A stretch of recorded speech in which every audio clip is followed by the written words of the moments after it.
Somebody like Thomas Friedman, a major columnist, public intellectual, and so on, has relatively regularly written op-ed pieces in the New York Times that get syndicated around the world, where he's asking this question: why don't any Muslims speak out against terrorism? You know, in a recent, last month, what is really scary is that the violent jihadist minority seems to enjoy the most legitimacy in the Muslim world today. Few political and religious leaders dare to speak out against them in public. And then in the next paragraph, how many fatwas, religious edicts, have been issued by the leading bodies of Islam against Osama bin Laden and Al-Qaeda? Very few. Now, quite frankly, factually, that is simply wrong. Thomas Friedman is saying something that is factually incorrect.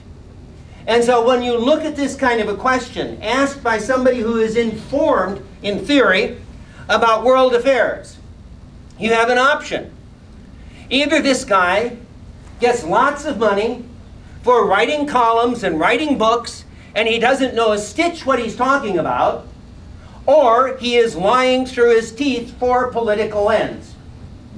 Because, quite frankly, to follow his questions, virtually all major political and religious leaders in the Muslim world have dared to speak out publicly against jihadist militant terrorists.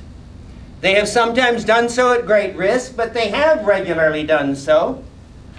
And there have been not very few, but there have been many fatwas, rulings, statements by Islamic authorities condemning Al-Qaeda, condemning 9/11, and condemning acts of terror.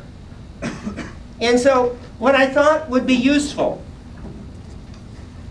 is to just simply say, you know, there are very important Muslim statements about violence that have some very important kinds of substantive foundations in the long historic tradition of Islamic teachings and Islamic scholarship. You know, and so I thought first I would identify what I think is a problem. That I do think most Americans, for example, and many people in Western Europe, do think that most major Muslim scholars and major Muslim leaders have not spoken out against terrorism. And so I thought it would be worthwhile just sort of talking a little bit about what, not just saying, well, they do speak out, but actually asking the question, when Muslim intellectuals, when Muslim scholars, when Muslim leaders speak out against terrorism, what kind of arguments, what kind of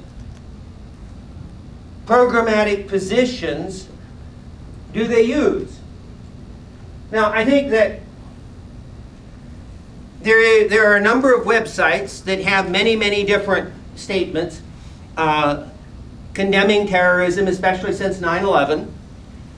And as I look through many of these, there are certain key Quranic ayahs, Quranic verses, that get mentioned and they get cited by virtually all of the people as they're, all of the scholars as they're moving in. And it's worth being reminded of what they are. Many of the statements emphasize, for example, the importance in the Quran of condemning killing innocent people. And in this, what they do is they cite Surah 5:32, and it's a statement that you can see in many different statements. Whosoever kills a human being, except for punishment for murder, it shall be as if that person were killing all of humanity. And whosoever saves a life, saves the entire human race.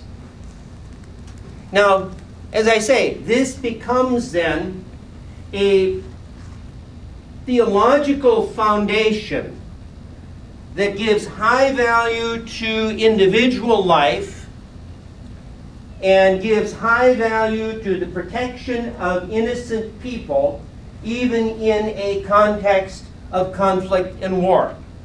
And this becomes then one of the really very important keystones for that kind of argument. Now, what I would suggest as well, though, is that you have a whole series of rulings right after 9/11. Some of you may be familiar. I mean, looking around, I think many of you would be familiar with a fatwa that was issued by the Fiqh Council of North America, by the Islamic Jurisprudence Council of North America. We have in the United States Armed Forces a substantial number of Americans who are Muslims who are in our armed forces. And so one of the imams, who is a chaplain in the armed forces, asked the Fiqh Council for a ruling. When the United States responded to 9/11 with the war against the Taliban and Al-Qaeda in Afghanistan, the Fiqh Council was asked, is it lawful for a Muslim fighting in the American army to fight against other Muslims? And the answer was, if it is in defense of country, yes, it is lawful. If it is in response to an aggressive act that killed innocent people, yes, it is lawful. And the Fiqh Council represents some of the most important Islamic scholars in the United States and in North America today. Now, similarly, what you get is citations by a number of different groups of other kinds of opposition to terrorism, starting with the fact that terrorists represent extremist positions using violence against innocent people to defend themselves, to attack the innocent people. What you get then is many of the rulings start with saying extremism, even in the name of religion, is wrong. And again, one of the commonly cited verses in the Quran is a verse that essentially says, we, that is God, have created you as a middle community. Ummatan wasatan. That is, that Islam represents the middle way, and by being a middle way, it rejects programs that are extremist in their mode of operation. And this again comes from a number of organizations using this as a starting point. We have a whole variety of others.